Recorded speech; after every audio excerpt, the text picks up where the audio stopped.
Well, hello YouTube. Yes, you may notice that today I don't sound like my usual jovial self. The last video we had to make a few phone calls just to see what on earth was going on with this rope seal. So it appears that there is no such rope seal. What we've got is, if you're a Cropmaster owner, apparently this is pretty standard material because this is how the old Cropmaster was. This is your bearing journal, and then around here you've got this capillary, and that catches some holes there that directs the oil back in. Now this screw here goes the opposite way round to the crank, and as the oil is lubricated through here and through the engine, any that runs out here as the crank turns, that sends the oil the opposite way, and if it's revving high or whatever, skites it down there. If not, sends it back into the engine. So in a nutshell, the reason why this is happening is because I've put the wrong oil in. I think it's SAE 50, refer to the manual, absolutely, the INT manual, absolutely no help whatsoever, which we'll get onto in a minute. What you need to do is put thick engine oil in. Apparently, Shep said that might make it a bit hard to start in the winter months, but as soon as we don't go out in the winter because we haven't got any heat in the cab, that doesn't matter. So whether we change it for winter or that same material, what apparently it is the thicker engine oils, the old style in mineral oils, is what should be what the tractor used to run in back in 62. And then I've been using the fully synthetic oils out of my dad's four-wheel drive because he likes to change the oil every 6 months. That's much thinner and much more searching for going through galleries and oil wells, round turbos and all them kind of things. So really can't blame anybody else but myself because I've been putting the wrong oil in. And to be fair, the leaks have been small, not topped her up on the dipstick too much. So yeah, it's a bit of a ghost fault, but anyway, we live and we learn.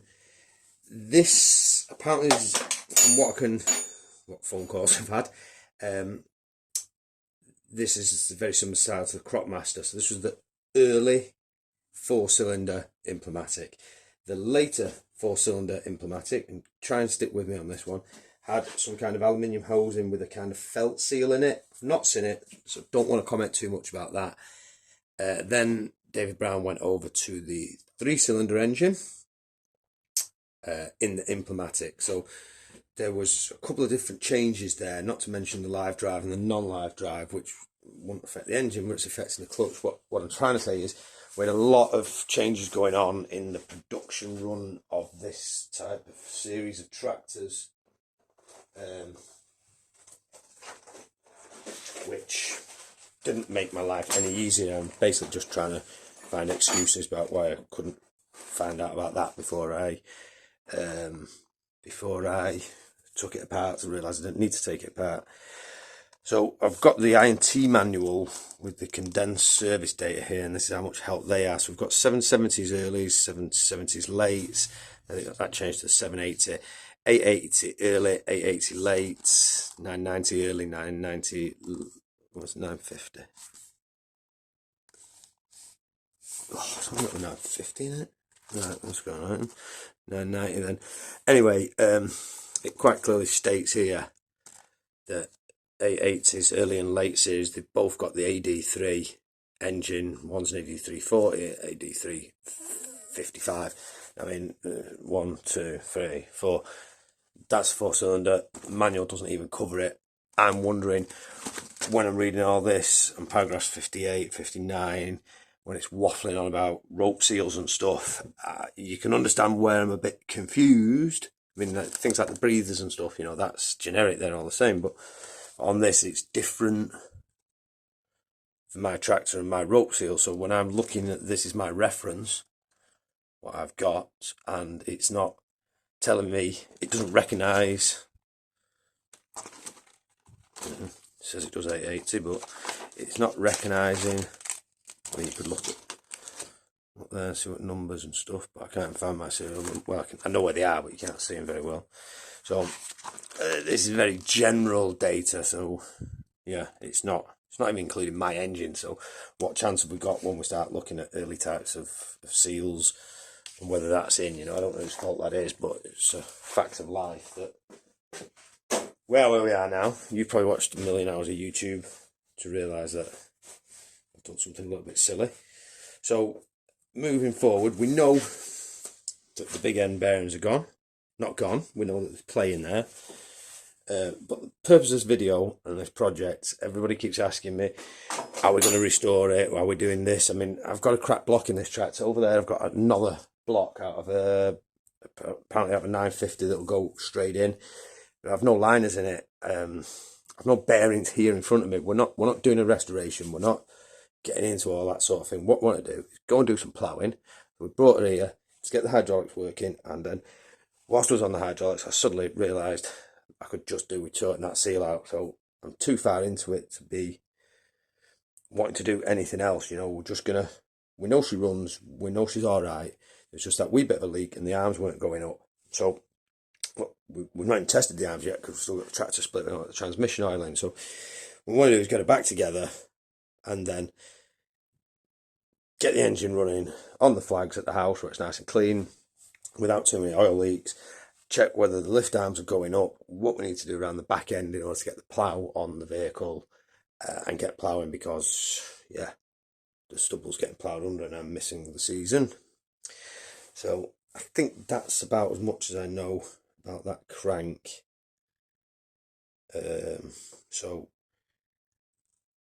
I'm assuming that the assumptions again, we'll just have to get that back in and get it timed back up, and the torque settings and stuff, we're going to say that they're the same on the 3-cylinder, which they probably won't be, to be perfectly honest, but I've got no other way of finding out. So either we do it off the 990, the AD447. Mine seems to be an AD4-40U.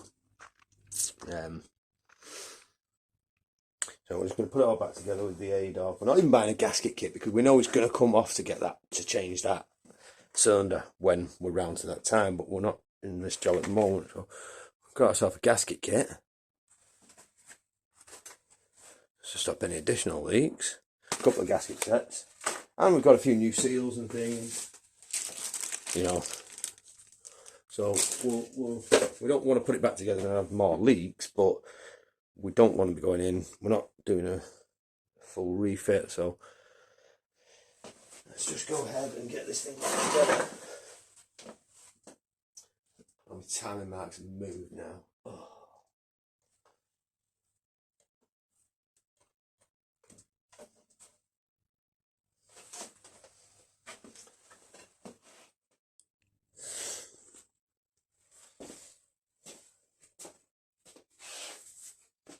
Right, let's tuck the bolts down.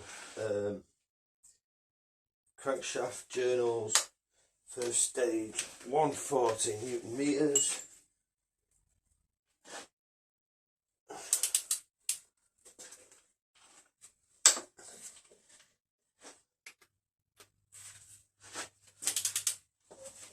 suppose you're wondering where I got that figure from. Well, I took it out of the Ford manual because it doesn't say so on David Brown.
Right, once we've got everything torqued back down to whatever torque settings we've made up as we're going along, locking tabs over, it's a good idea to rotate it around a couple of times just to make sure nothing's binding as you're going along. Do it every time you put a pot in, you can check your time in, you can check that everything's in right, you know, which is pretty much what we did.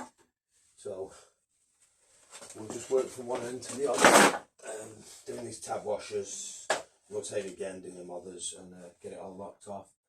And timing back together.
it's one of them jobs. You start looking at it and thinking, it's meant to be an octopus, wasn't it? I mean, with all the arms, not like the rock art being stuck under the sea, wasn't it? But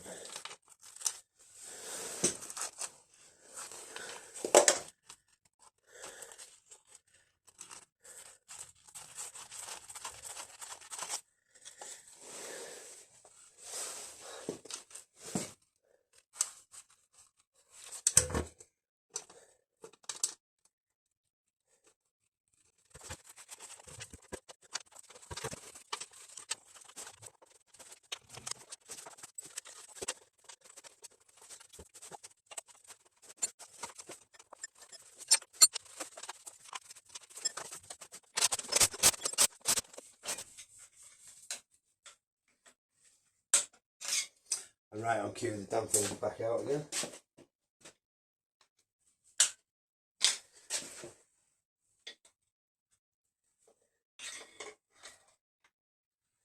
Look, we've got our favourite slidey screwdriver on the job.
Once again, the torque setting is going to have to be a bit of a JB custom because